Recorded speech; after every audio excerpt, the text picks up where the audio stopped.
Langkah Kalila terhenti tiba-tiba saat mendengar teriakan Tommy. Jantungnya mencelos seketika. Tidak, dia tidak akan melakukan itu. Tidak mungkin seseorang seperti Trevin, yang begitu dicintai banyak orang benar-benar mati. Batin Kalila, kakinya seakan tertanam di tanah. Ia tidak bisa bergerak. Air mata mulai menggenang di pelupuk mata Kalila, dan dalam sekejap, perasaan yang telah lama terpendam meledak di dalam dirinya. Itu adalah cinta. Cinta yang selama ini terlupakan, cinta yang ia kubur dalam-dalam karena sakit hati dan pengkhianatan. Seolah-olah rantai yang membelenggu hatinya patah, dan semuanya meluap sekaligus. Kalila menggenggam dadanya erat-erat. Kepanikan, kebingungan, ketakutan, dan kesakitan menyatu dalam satu rasa. Tapi dia tidak berani menoleh. Terlalu banyak kenangan berkelebat di kepalanya. Kenangan yang bahkan tidak ia sadari masih ada. Satu persatu mulai muncul di kepalanya. Lamaran Trevin, senyumnya, perhatiannya. Apa semua ini? Kenangan. Tapi dari mana datangnya semua ini? Trevin hanya menatap punggungnya dengan senyum masam dan berkata lirih, bahkan jika aku mati, kau tetap tidak akan kembali padaku kan? Lila, percaya atau tidak, kau adalah satu-satunya wanita yang pernah kucintai. Dan Nathan, dia satu-satunya anakku. Kata-katanya bergema di telinga Kalila. Namun ada suara lain yang tiba-tiba terngiang, suara yang familiar tapi asing. Suara dari masa lalu. Kenapa? Dia orang yang aku cintai. Kenapa kau melakukan ini padaku? Kau lupa bahwa dia mencintaimu. Tubuh Kalila gemetar hebat. Perasaan aneh menyeruak bersama kenangan yang datang tiba-tiba. Dengan mata berkaca-kaca, ia akhirnya berbalik dan melihat Trevin terbaring di tanah bersimbah darah di bawah cahaya pagi yang menyilaukan. Sebuah belati tertancap di dadanya. Darah merah membasahi seluruh pakaiannya. Trevin perlahan mengangkat kepala dan tersenyum padanya, senyum berdarah. Tidak, Kalila menjerit histeris. Ia berlari dan memeluk tubuh Trevin yang mulai dingin. Air matanya jatuh tak terbendung. Semua kenangan yang pernah terlupakan, yang terkubur karena rasa sakit, kini mengalir kembali seperti sungai yang meluap. Trevin, kau tidak boleh mati. Kau tidak boleh mati. Kalila menangis keras. Ia tidak tahu apakah ia marah pada Trevin atau pada dirinya sendiri. Tapi ia marah. Dia telah melupakan segalanya. Cintanya, usaha Trevin untuk menebus kesalahannya, kenyataan bahwa Trevin bukan pelaku kebakaran 5 tahun lalu. Tapi semuanya sudah terlambat. Kenapa aku baru menyadarinya sekarang? Kenapa? Kalila memeluk Trevin erat, tubuhnya bergetar hebat karena emosi yang membanjiri dirinya. Trevin memegang tangannya lemah dan berkata dengan suara hampir tak terdengar, Lila, kalau aku bisa selamat kali ini, bisakah kau beri aku satu kesempatan untuk menebus segalanya? Cintaku, hanya untukmu, sejak pertama aku melihatmu. Kalila mendengarnya sambil terus menangis. Aku bilang padamu Trevin, aku tidak akan memaafkanmu. Jika kau mati, aku akan menikah lagi, dan membiarkan anak-anakmu memanggil pria lain dengan sebutan, ayah, selama sisa hidup mereka. Kau tidak boleh mati, kau belum melunasi utangmu padaku. Suaranya gemetar, penuh luka dan kemarahan yang tak tertahankan. Darah merah menyelimuti tangannya, menyakitkan matanya, menusuk dadanya. Trevin tertawa lemah. Ia mengangkat tangannya dan menyentuh wajah Kalila. Lilaku, aku mencintaimu. 3 kata itu menghantam hati Kalila seperti petir. Dia tidak pernah menyangka akan mendengarnya lagi dari Trevin. Ia menatap Trevin, melihat lengannya terkulai, matanya perlahan terpejam. Tommy segera datang bersama bantuan medis dan membawa Trevin ke ruang operasi. Kalila hanya bisa duduk di sana, terpaku menatap genangan darah di tanah. Tommy menjerit marah, ini semua salahmu. Kalau bukan karena kamu, Presiden Hun tidak akan seperti ini. Kalila tidak membantah. Ia hanya duduk diam seperti boneka rusak, pikirannya hanya berisi ucapan cinta dari Trevin. Betapa konyolnya, pikirnya, dia bilang mencintaiku, tapi hatinya tidak merasa bahagia bahkan tidak sedih. Ia hanya merasa kosong. Air mata terus mengalir, meski ia tidak tahu mengapa. Rasanya semua ini tidak seharusnya terjadi. Meskipun Trevin mencoba menebus semuanya, luka yang lama tak serta-merta sembuh. Itu tidak akan hilang begitu saja. Patah hati ini seperti mimpi buruk yang tak pernah berakhir. Ketika Carol mendengar kabar itu dan datang, dia terkejut melihat Kalila berlumuran darah, duduk seperti kehilangan jiwa. Kalila menatapnya kosong dan berkata, lucu ya. Trevin bilang dia mencintaiku, lalu dia tega menusuk dirinya sendiri hanya untuk membuktikannya.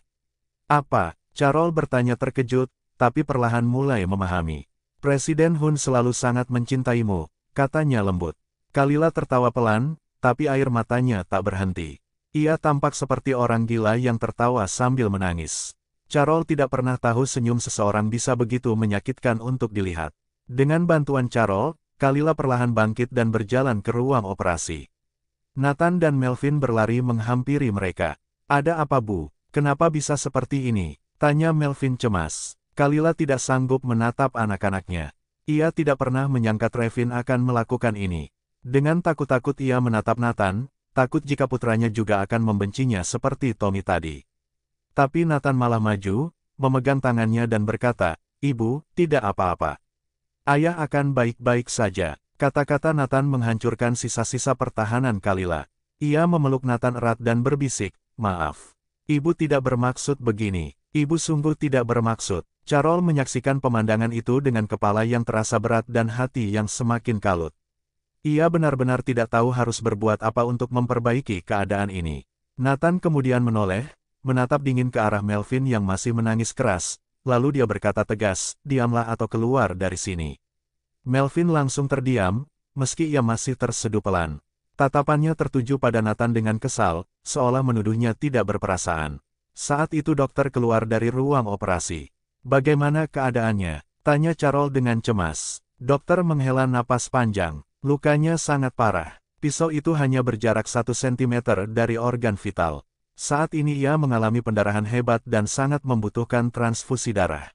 Namun karena stok darah yang cocok tidak tersedia di sini, kami hanya bisa menunggu sampai darah donor tiba." Kalila membeku mendengar penjelasan itu. Apakah Trevin benar-benar nekat ingin mati? Bahkan jika darah donor cocok ditemukan, tetap butuh waktu berjam-jam untuk sampai.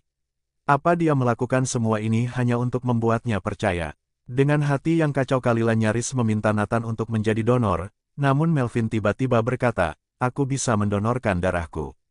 Golongan darahku sama dengannya." Kalila menatap Melvin dan menangkap kecemasan dalam matanya. Ia merasa sedikit bersalah. Namun dokter menanggapi dengan ragu, "Meski golongan darahnya sama, kamu masih anak-anak. Jumlah darah yang bisa kamu sumbangkan terbatas. Kami butuh setidaknya 800 cm kubik, dan itu terlalu banyak untuk anak seusiamu."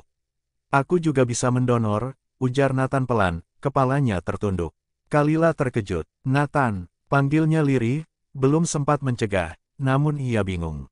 Mengapa Nathan terdengar begitu yakin bahwa golongan darahnya cocok dengan Trevin? Apakah dia sudah tahu? Nathan menatapnya dengan sorot mata bersalah. Meski tidak suka Trevin, Nathan tidak ingin pria itu mati.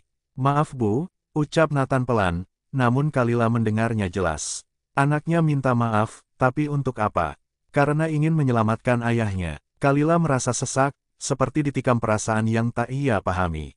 Namun melihat tatapan Nathan yang penuh keraguan, ia melangkah maju dan menyentuh kepalanya dengan lembut. "Ibu tidak akan menyalahkanmu. Kalau itu yang kamu inginkan, lakukanlah," bisiknya. Melvin bersorak gembira. "Aku sudah bilang kamu anak pamanku, tapi kamu nggak percaya. Lihat, golongan darah kalian cocok. Aku tidak peduli jadi anaknya atau tidak," Nathan menjawab tajam. "Dan kalau kamu terus bicara omong kosong, aku akan berurusan denganmu." Melvin terdiam, namun diam-diam ia bahagia. Setidaknya pamannya telah menemukan putranya. Dokter tampak lega, lalu menatap Kalila, menunggu persetujuannya. Kalila menatap Nathan sejenak kemudian mengangguk. Sang dokter segera membawa mereka untuk uji kecocokan darah. Carol menatap Kalila dengan iba. "Kalau kamu tidak rela, kamu tidak perlu memaksakan diri. Aku hanya tidak ingin Nathan sedih," kata Kalila, tapi rasanya seperti ia sedang meyakinkan dirinya sendiri. Namun saat membayangkan Trevin benar-benar meninggal, dadanya terasa perih. Tak lama, hasil tes darah keluar. Melvin dipanggil lebih dulu. Nathan menggenggam tangan Kalila dan bertanya, ibu nggak bahagia ya?" Kalila menatapnya bingung. Dia tak tahu harus menjawab apa. Sejak dulu, ia selalu hati-hati bersikap terhadap Trevin di hadapan Nathan. Tapi ekspresi anaknya sekarang membuatnya gelisah.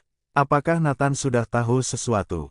Kenapa tanya begitu? Kalila balik bertanya. Nathan ragu sejenak lalu menjawab, "Menurutku ibu tidak menyukainya." Jadi kalau aku menyelamatkannya, ibu jadi nggak senang.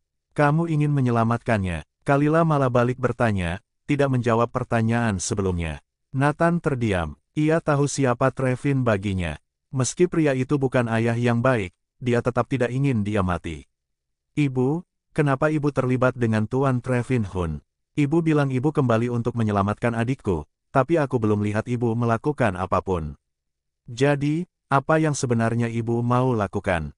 Pertanyaan Nathan seperti tombak yang menancap langsung ke hati Kalila.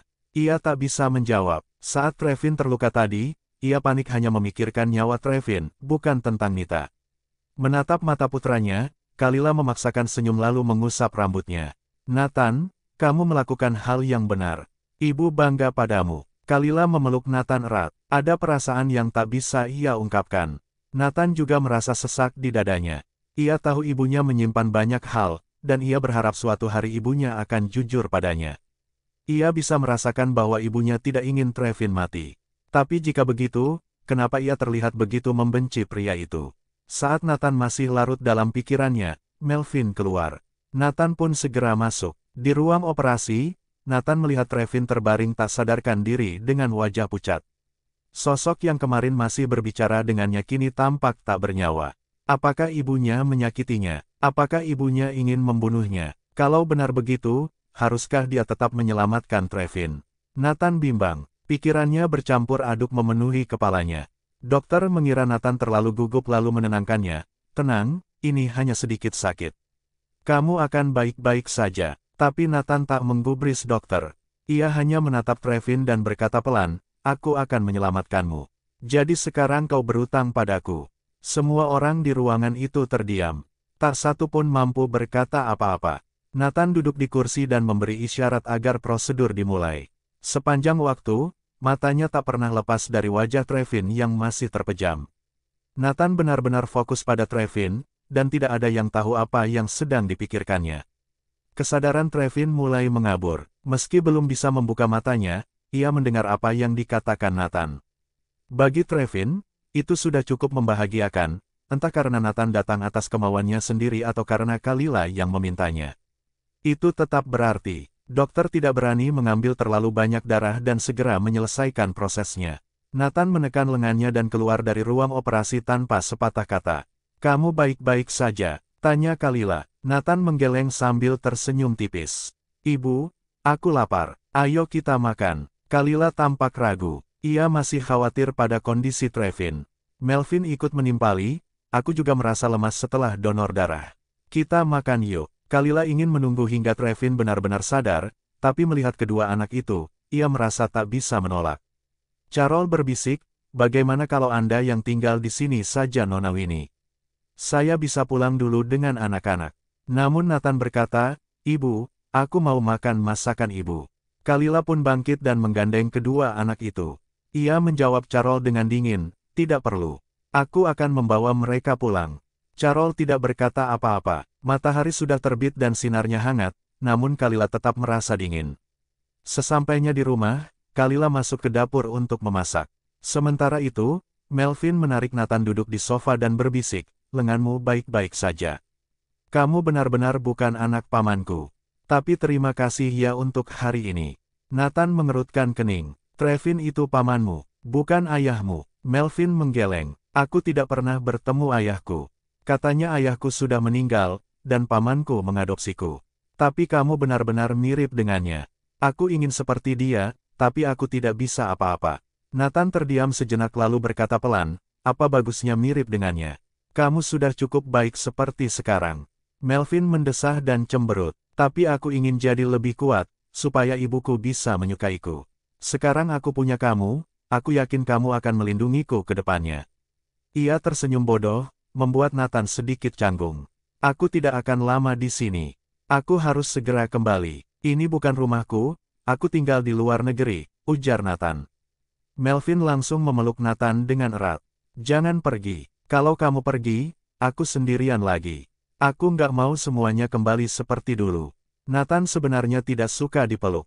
Selain Kalila dan Nita, tidak ada yang pernah memeluknya seperti itu. Tapi kali ini ia ragu untuk menolak, dia hanya bisa membiarkannya. Beberapa hari terakhir, ia mulai menganggap Melvin seperti saudara.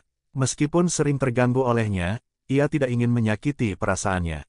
Aku juga ikut ya, aku nggak mau berpisah sama kamu, pinta Melvin. Nathan menggeleng. Tidak bisa, nanti pamanmu tahu di mana keluargaku tinggal. Melvin tampak bingung. Kenapa? Pamanku orang baik, cuma agak dingin.